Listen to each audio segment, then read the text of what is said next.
నమస్తే మేడం. నమస్తే. చెప్పండి మీ పేరు, మీరు ఎక్కడ ఉంటారు?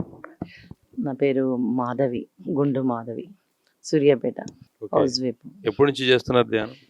నేను 2 ఇయర్స్ నుంచి చేస్తున్నాను. 2 ఇయర్స్ నుంచి. పత్రిజీ సారు ఒక 7-8 సంవత్సరాల క్రితము మిర్యాలగూడెం ర్యాలీలో పత్రిజీ సార్తో కూడా ర్యాలీ చేశా. ఆహా. సార్తో కూడా అనుభవం ఉన్నాం, సార్తో కూర్చున్నాం, మాట్లాడినాం. ఓకే. మిర్యాలగూడెంలో చేశాను. ఎన్నేళ్ళు అయింది ధ్యానంలోకి వచ్చి? అంటే అప్పుడు చేశాను, మధ్యలో మళ్ళీ మానేశాను. మధ్యలో మానేశారు. మళ్ళీ తర్వాతకి 2 ఇయర్స్ నుంచి కొంచెం డిస్టర్బెన్స్ అయ్యాను మా సార్ తోటి. ఆహా. ఇక అసలు బాగా డిప్రెషన్లోకి వెళ్ళిపోయాను. ఆ. అసలు ఉంటానో లేదో అనే సిచ్యువేషన్లో వచ్చేసాను. ఓకే. మా ఫ్రెండ్ ఉండి ఇవన్నీ వద్దు, నువ్వు మెడిటేషన్లోకి వెళ్తేనే కరెక్ట్ అని సకినా బేగం అని మా ఫ్రెండ్ ఉంది. మ్హూ. తన ఇంట్లో పిరమిడ్ పెట్టించుకుంది. ఓకే. సకీనా బేగం. సకినా బేగం అని మా friend, best friend, Muslims. Okay. ఇంట్లోనే పిరమిడ్ పెట్టించుకున్నాక ఇవన్నీ వద్దు, నువ్వు ఒకసారి రా అని చెప్పి ఇంట్లో కూర్చోబెట్టి అసలు ఇందులోకి వెళ్ళిపోయి నువ్వు అంతా బాగుంటుంది, నీకు మెడిటేషన్ చేసి అన్ని ఆలోచనలు పోతాయి, ఈ టెన్షన్స్ పోతాయి, ఈ ఆలోచనలు అని చెప్పాక ఇక్కడ సూర్యాపేటలో గండూరు ఎదురుగా పెరిబెట్టి ఉన్నది సార్ వాళ్ళది. ఓకే. తెలుసుకొని అక్కడికి రోజు వెళ్ళా నేను, మా ఫ్రెండ్. మా ఎక్కడ? ఈ గండూరు బెర్స్ ఎదురుగా మణి, ఇది గండూరి బ్రదర్స్, గండూరు బెర్స్ ఎదురుగా సందులో పిరమిడ్ ఉంది సార్ వాళ్ళది. ఓకే. మణికంఠ వాళ్ళది ఉంది, డెంటల్ హాస్పిటల్ వాళ్ళది. హాస్పిటల్. అవునవును. తెలుసుకొని వెళ్ళాను అక్కడికి. ఆ పిరమిడ్ పేరేంటి? ప్రజ్వలిత పిరమిడ్ ధ్యాన కేంద్రం, కేర్ సెంటర్. చాలా వెళ్ళాను అక్కడ బాగానే 30 days అట్లా వెళ్ళాక మళ్ళీ చాలా దూరం అవుతుందని నేను మా ఫ్రెండ్ వెళ్ళాము, మా ఆడపడుచు మేము వెళ్ళాము. వెళ్ళాక నేను ఇంట్లోనే చేసుకుంటాను, రోజు చేస్తా ఇంట్లోనే. అక్కడికి వెళ్ళాక నేను అర్ధగంట చేస్తా. అర్ధగంట చేశాక అసలు ఆ రోజు వరకు నేను ఉంటాను లేదని చెప్పాక అదే వారం రోజుల దాకా బాగా తలనొప్పి లేచి వాంతులైనాయి. చాలా అంటే గట్టిగా చేయదలుచుకున్నాను, ఎందుకంటే మైండ్లో నుంచి వేరే థాట్స్ వెళ్ళిపోవాలి, అసలు మనం ఈ ప్రపంచాన్ని మర్చిపోవాలి, ఇవన్నీ ఏంటి అసలు అని ఆలోచించి బాగానే 7 రోజులు అలా బాగా తలనొప్పి. సార్లు ప్రసాద్ సార్ వాళ్ళందరూ ఏం కాదమ్మా, నీకేం కాదు, మంచిగా ఉంటుంది, నో ప్రాబ్లం, మీరు టెన్షన్ పడుతున్నారు, బాగా డిప్రెషన్కి వెళ్ళిపోయారు.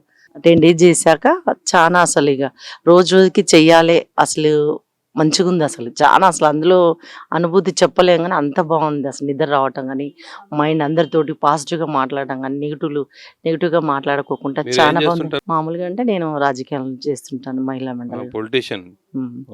ఇంట్లోనే ఉంటాను ఇప్పటి వరకు అయితే. చేస్తా, బయటికి వెళ్తా, ఫ్రెండ్స్లో పోతాం, మేము ఫ్రెండ్స్ సర్కిల్లో టూర్లు వెళ్తాము. అక్కడ కూడా మేము టూర్లకు వెళ్ళినా కూడా దేవస్థానం పోయినా కూడా జ్ఞానం చేస్తాం కంపల్సరీ. 10 నిమిషాలనే చేస్తాం. గుళ్ళోకి వెళ్తే చారధామ యాత్ర తీసి వచ్చిన, మొత్తం చేసి వచ్చాను, వెళ్ళాను. పోయిన సంవత్సరం వెళ్ళాం మా ఫ్రెండ్స్ మీ అంతా. చాలా అసలు ఇందులో ఉన్న అనుభూతికి అది అనుభవిస్తేనే తెలుస్తుంది. జ్ఞానం చాలా మంచిది, అసలు హెల్దీ కానీ నేను జ్ఞానం లేదంటే బయట వాళ్ళ ప్రపంచాన్ని, వాళ్ళ చెడు ఆలోచనల్ని, చెడు మాటల్ని తీసివేసి మనం ఏంది ప్రశాంతంగా ఉండాలి, ఎదుటి వాళ్ళని కూడా ప్రశాంతంగా ఉంచాలి, చాలా బాగుంటుంది. పాజిటివ్, నెగిటివ్ ఎనర్జీ, నెగిటివ్ మాటలు లేకుండా పాజిటివ్గానే బ్రతకాలి, మనం మంచిగా ఉండి ఎదుటి వాళ్ళతోటి హ్యాపీనెస్ ఉండాలనేది నేను బాగా ఆలోచించిన. ఏ ఆలోచన వచ్చినా నో అని తీసేస్తా. 10 నిమిషాలు బాధ వచ్చిందా, మైండ్లోకి ఏది వచ్చినా 10 నిమిషాలు అట్లా మెడిటేషన్ చేస్తా. కూర్చొని ఇంట్లోకి వెళ్ళి కొంచెం అగరబత్తి ముట్టించుకొని సారథి సాంగత్యం పెట్టుకొని మంచిగా హ్యాపీగా వినేస్తే 5 నిమిషాలు నిద్రపోలేదు పోతా. నాకైతే హ్యాపీనండి. మా పిల్లలు కూడా అప్పుడు కూర్చో అని చెప్తా, మా కోడలికి కూడా. ఇక మా కోడలు కూడా ట్రై చేస్తుంది, తలకాయ వస్తుందని కొంచెం టైం పడుతుంది, 10 days అయితే బాగుంటుంది ఇట్లా సంగతి అని ఒక 10 నిమిషాలు 5 నిమిషాలు అట్లా రోజుకి పెంచుకుంటూ పోతా. ఇప్పుడు నా ఏజ్ 45 నిమిషాలు కూర్చుంటాను నేను ఇప్పుడు, గ్యారెంటీ కూర్చుంటే ఇంకా అసలు ఏ టైం అయ్యేది కూడా తెలియదు. అట్లే పడుకుంటాను. ఇక పడుకొని నాకు గుర్తుకొచ్చినప్పుడు లేచి మళ్ళీ మంచం మీద పడుకుంటాను. అంటే పోయిన 2 సంవత్సరాల కింద నేను కౌన్సిలర్గా పోటీ చేసా. ఇప్పుడు చేయట్లేను, డ్రాప్ అయినా, వేరే వాళ్ళకి మద్దతు ఇచ్చి వద్దనుకొని ఇంట్లోనే. ఆధ్యాత్మికవేత్తలే పాలకులు కావాలని పత్రిజీ పిరమిడ్ పార్టీ పెట్టారు. మరి భవిష్యత్తులో మీరు ఎలా సేవ చేయాలనుకుంటున్నారు? ఇక అవకాశం వస్తే, భగవంతుడు ఇస్తే పత్రిజీ సార్ కోసం సేవ చేస్తాను. పిఎంసి గురించి చెప్పండి. పిఎంసిలో మీరు నచ్చిన ప్రోగ్రామ్స్ ఏంటి? నాకు బాగా మాట్లాడే ప్రోగ్రామ్ వస్తుంది అండి. ఆ ప్రోగ్రామ్ జస్ట్ 5 minutes అని వింటా. ఎంత బిజీ ఉన్నా జస్ట్ 5 minutes అంటే చాలా బాగా, అసలు ఇంకా వినాలి, ఇంకా వేరే వాళ్ళకి చెప్పాలంటే మా దగ్గర మా కాలనీలో వాళ్ళ బిజీలో వాళ్ళు వెళ్ళిపోతారు. టీచర్స్, స్కూల్స్ వాళ్ళు బిజీలో ఉంటారు. చెప్పడానికి కూడా టైం ఇయ్యరు వాళ్ళు. దీంట్లో కూర్చోబెడదాము, చేద్దాము అని చిన్నగా ఇక్కడి వరకు వచ్చింది. మళ్ళీ మా కాలనీ కూడా ఒకళ్ళని గ్యాదరింగ్ చేస్తున్నాను. అక్కడ మా కాలనీని కూడా ఒక పిరమిడ్ పెట్టి ఒక ఆలోచన అందరిని గ్యాదరింగ్ చేయాలని అని నా మనసులో ఉంది. ఓకే. ఆ ఏరియా కూడా పెట్టాలి. అవతల నుంచి ఇక్కడికి రావాలంటే రాలేరు కదా సార్. అన్ని చోట్ల రావాలి. అన్ని అవతల సందు అంటే మా పెద్ద కాలనీ. ఉమ్. అవతల ఇంజనీరింగ్ కాలనీ అంటే చాలా ఇప్పుడు పెద్దది. ప్రతి ఇల్లు పత్రికారు ఏమన్నారంటే ప్రతి ఇల్లు ఒక ధ్యాన కేంద్రం కావాలి, ఉమ్, ప్రతి ఇంటి మీద పిరమిడ్ రావాలి. అదే కాబట్టి ప్రతి చోట రావాలి. భూమండలం అంతా పిరమిడ్మయం కావాలి, ధ్యానమయం కావాలి, శాకాహారమయం కావాలి. అన్ని కావాలని చోట్ల కోరుకుంటున్నాం. అందరూ చేస్తేనే అవుతుంది. ఉంటాం. మా కాలనీ కూడా తొందరలో కొత్త న్యూ ఇయర్లో మా ఫ్రెండ్స్ అందరు కూడా గ్యాదరింగ్ చేసి ఆంటీ వాళ్ళందరూ గ్యాదరింగ్ చేసి వెంకటరెడ్డి సార్ వాళ్ళందరూ అంత అఫీషియల్స్ ఫ్యామిలీ వాళ్ళని పిలిచొని మాట్లాడి అక్కడ ఒకటి చేయాలి, అది కలిపియాలని నేను యూనివర్సిటీని చాలా చాలా కోరుకుంటున్నాను. పిఎంసి ప్రేక్షకులకు మీరు ఇచ్చే ప్రియం సందేశం? పక్షులకి అందరికీ చాలా చాలా కృతజ్ఞతలు. Thank you. మీ ఛానల్ వాళ్ళకి చాలా చాలా మంచిగా చెప్తున్నారు. రోజు వింటుంటే వినాలనే ఆసక్తి కలుగుతున్నది. చాలా బాగుంది.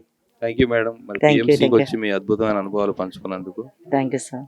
ధ్యానాన్ని, జ్ఞానాన్ని ప్రతి ఒక్కరూ ఆచరించాలి. ఇది ఎందుకంటే మతం అనేది మానవుడు ఒక తక్కువ స్థాయిలో ఉన్నప్పుడు ఆ దేశకాలమాన పరిస్థితుల ప్రకారం ఒక సాంప్రదాయాలు, ఒక కొన్ని మంచి విషయాలని పాటించడం కోసం మతం అనేది ఉంటుంది. అది కేవలం ఒక దేశకాలమాన పరిస్థితుల ప్రకారం అది మారిపోతూ ఉంటుంది. అలాగే స్పిరిచువాలిటీ అనేది కొన్ని మతాలు కలిసి సత్యసాయి బాబా, రామకృష్ణ పరమహంస ఇలాంటి వాళ్ళంతా ఆ స్పిరిచువాలిటీని అంటే అందరూ కలిసి చేసేది. అన్ని మతాలకు సంబంధించిన వాళ్ళు ఒక చోట చేసేది స్పిరిచువాలిటీ.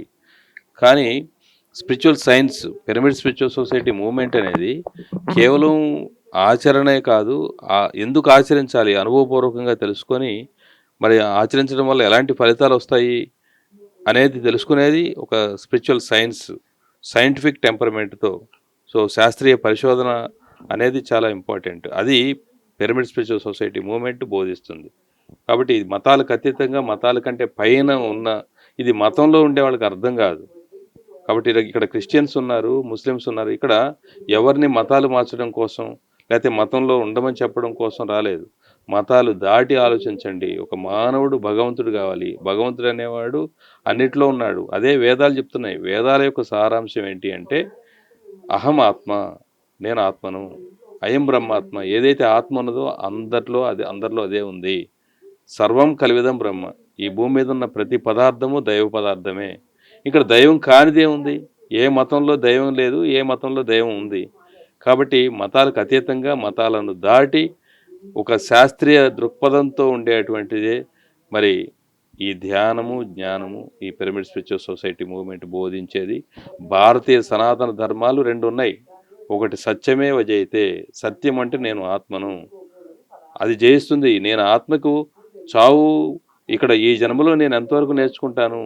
ఇక్కడ సత్యము వజయితే జయిస్తుంది అంటే ఆత్మ ఎప్పటికీ విజయమే. ఇక్కడ అపజయం అనేది లేనే లేదు. ఎందుకంటే ఫెయిల్ అంటే అర్థము first attempt is for learning, అంటే నేర్చుకోవడం ఉంది. ఫెయిల్ అంటే జీవితంలో ఫెయిల్ అనేది ఏమి ఉండదు. నేర్చుకోవడం కోసం ఫస్ట్ నేర్చుకోవడానికి చిన్నప్పుడు నడిచేటప్పుడు తప్పుడు అడుగులు వేస్తాం, కింద పడతాం, అప్పుడు ఫెయిల్ అయినట్టు కాదు. ఆ తర్వాత నడక నేర్చుకుంటాం, పరిగెత్తుతాం. అలాగే జీవితంలో కూడా ఎన్నో తప్పులు చేస్తాం మనం. తప్పులు చేయడం అనేది సహజం. తప్పుల నుంచి నేర్చుకొని మరి అద్భుతంగా ఎదగాలి అనేది. సో అదే ధ్యానం ద్వారా ఎన్నో జన్మల్లో మనం నేర్చుకున్న విషయాల్ని ఇంకా ఆకలింపు చేసుకొని మరి అద్భుతంగా జీవించడం కోసం, మనల్ని మనం అర్థం చేసుకొని ఇంకా ఉన్నతంగా ఎదగడం కోసం ధ్యానం. అలాగే అదే సత్యము. సత్యానికి ఎప్పుడు జయమే, ఆత్మకు ఎప్పుడు జయమే. మరి అలాగే అహింసా పరమో ధర్మ, ధర్మో రక్షిత రక్షిత. ఏ ధర్మాన్ని మనం రక్షిస్తామో ఆ ధర్మం మనల్ని రక్షిస్తుంది. అదే భారతీయ సనాతన ధర్మం అనేది. ఈ బొమ్మ బొరుసు రెండు, ఒక నాణ్యానికి బొమ్మ బొరుసు ఉన్నట్లుగానే మరి సత్యము, ధర్మం ఈ రెండు ఉంటేనే మన జీవితం, మానవ జీవితానికి ఉండాల్సింది రెండు. అదే భారతీయ సనాతన ధర్మం. ఈ రెండింటినే పట్టుకుంది పిరమిడ్ స్పిరిచువల్ సొసైటీ మూవ్మెంట్. చూస్తూనే ఉండండి. ఆ సత్యాన్ని ప్రసారం చేస్తుంది పిఎంసి, పిరమిడ్ స్పిరిచువల్ సొసైటీ మూవ్మెంట్లో జరిగేటువంటి అద్భుతమైన అన్ని కార్యక్రమాలని ప్రపంచానికి ప్రపంచం అంతా తెలియజేసే ఒక అద్భుతమైనటువంటి ఒక యజ్ఞాన్ని చేపట్టింది మరి పిఎంసి. చూస్తూనే ఉండండి ప్రతిక్షణం సత్యదర్శనం.